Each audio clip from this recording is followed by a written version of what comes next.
7. Means of perseverance on the truth. It is obvious that it is only in the companionship of the Almighty that one can persevere on the path of truth, and the prayer is so close to the Almighty that it is His stand-in for us in this world.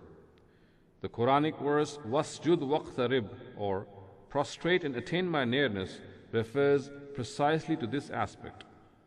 Therefore, if one wants to attain the companionship of the Almighty while striving in His cause, he should adhere to the Book of God and to the prayer. The most important way to achieve this end is through the late night prayer of the Tahajjud. So when the Prophet Muhammad ﷺ was directed by the Almighty to expand his sphere of inzar or warning, he was told to be diligent in this prayer to get the help needed to bear the heavy burden of responsibilities of this phase. The reason for this, as informed by the Quran, was that the time of Tahajjud is a time when one's heart and mind are fresh and receptive, and is a time that is very appropriate to understand the Quran. In the words of Imam Amin Hasan Islahi, since this time is the very time at which the mind is at rest and the heart fully conscious, hence the words that emanate from the tongue are very effective and make room in one's heart. The reciter himself receives them as if they were the testimony of his own heart, and to other listeners the words are also very stirring.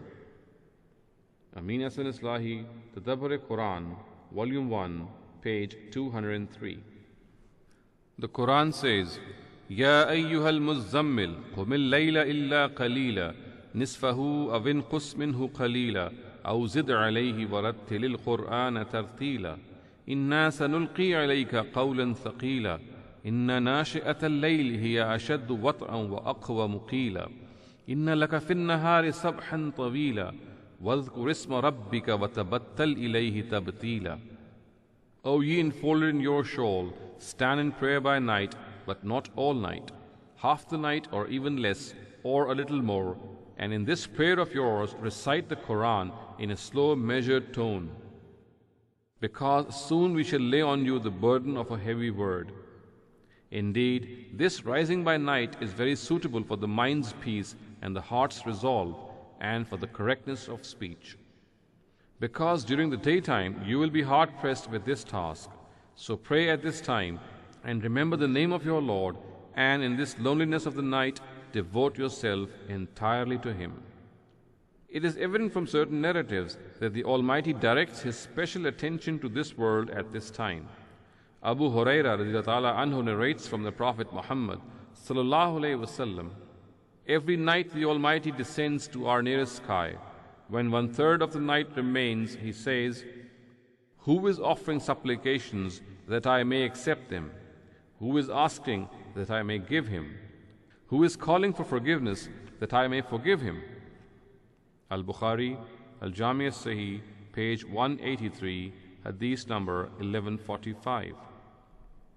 8. As the nature of every object of the universe.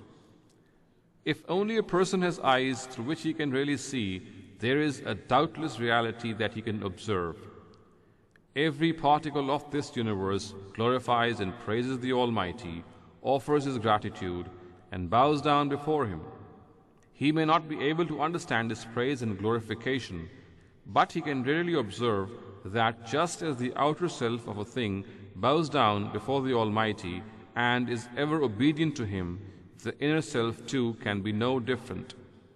Animals which walk on the earth, trees which flourish in the orchards, birds which chirp in the sky, fish which swim in the seas, the sun, the moon, and the stars which shine in the sky, all bear this testimony through their very existence.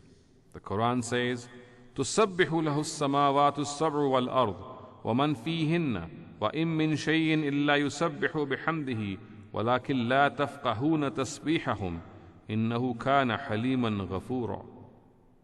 The seven heavens, the earth, and all who dwell in them exalt Him, and there is not one thing that does not exalt Him while praising and thanking Him.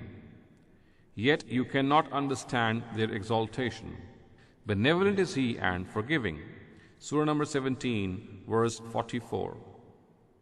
All these are fully aware of their prayer and exaltation of the Almighty. If a person has a keen eye, he can see that when birds with their wings outstretched fly in the sky, they are in fact bowing down in humility to the Almighty. The Quran says, أَلَمْ تَرَ أَنَّ اللَّهَ يُسَبِّحُ لَهُ مَنْ فِي السَّمَاوَاتِ وَالْأَرْضِ وَالطَّيْرُ صَافَّاتٍ كُلُّ قَدْ عَلِمَ صَلَاتَهُ وَتَسْبِيحَهُ وَاللَّهُ عَلِيمٌ بِمَا يَفْعَلُونَ. Do you not see God is exalted by those in the heavens and those on earth, and the birds as they wing their way across the sky? Each knows his prayer and exaltation of the Almighty, and God has knowledge of all that they do. Surah number 24, verse 41. Writes Imam Amin Ahsan Islahi, every object of this universe in its nature has an Abrahamic temperament. The sun, the moon, the stars, the mountains, and the animals that tread the earth all follow the divine law on which they have been created. None of them deviates from this law in the slightest manner. The sun, whom some foolish people worship, bears witness from its very existence that it stands and bows before the Almighty every day. It raises his head at the time of sunrise and then stands before the Almighty till noon. After midday, it kneels before him, and at sunset prostrates before him and remains in this state all night. It is to this reality which the waxing and waning of the moon and the rising and the setting of stars point. The same is true for mountains, trees, and animals. Their shadows at all times stand, kneel, or bow down before the Almighty, and a little deliberation shows that such is the Abrahamic temperament of this shadow that it always remains opposite to the sun. If the sun is in the east, the shadow will stretch in the west, and vice versa. In other words, the shadow of every object from its very existence tells us that it is not the sun, but its creator who is worthy of prostration. Amin Ahsan Islahi, Tadabbur-e-Quran, Volume 1, page 229. The Quran says, أَوَلَمْ يَرَوْا إِلَى مَا خَلَقَ اللَّهُ مِنْ شَيْءٍ يَتَفَيَّأُ ظِلَالُهُ عَنِ الْيَمِينِ وَالشَّمَائِلِ سُجَّدًا لِلَّهِ وَهُمْ دَاخِرُونَ وَلِلَّهِ يَسْجُدُ مَا فِي السَّمَاوَاتِ وَمَا فِي الْأَرْضِ مِنْ دَابَّةٍ وَالْمَلَائِكَةُ وَهُمْ لَا يَسْتَكْبِرُونَ. And have they not seen that whatever the Almighty has created casts its shadow right and left, prostrating itself before God in all humility? And to God prostrate all the creatures of the heaven and the earth, and the angels too, and they are never rebellious. Surah number 16, verses 48 and 49. Consequently, when a person stands in prayer, he in fact answers this call of praying, prostration, and glorification made by every object of this universe. He brings his nature in harmony with the universe and declares thereby that he would not lag behind anyone, and will prostrate not only his body but also his soul before the Almighty who created him. He will never take a separate route from the rest of the creation in which he has no companion. And if there are such people, then they are the ones for whom the wrath of the Almighty has become certain. The Quran says, أَلَمْ تَرَ أَنَّ اللَّهَ يَسْجُدُ لَهُ مَنْ فِي السَّمَاوَاتِ وَمَنْ فِي الْأَرْضِ وَالشَّمْسُ وَالْقَمَرُ وَالنُّجُومُ وَالْجِبَالُ وَالشَّجَرُ وَالدَّوَّابُ وَكَثِيرٌ مِنَ النَّاسِ وَكَثِيرٌ حَقَّ عَلَيْهِ الْعَذَابُ.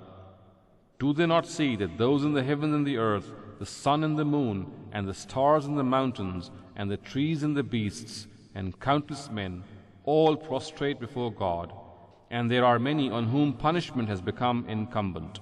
Surah number 22, verse 18.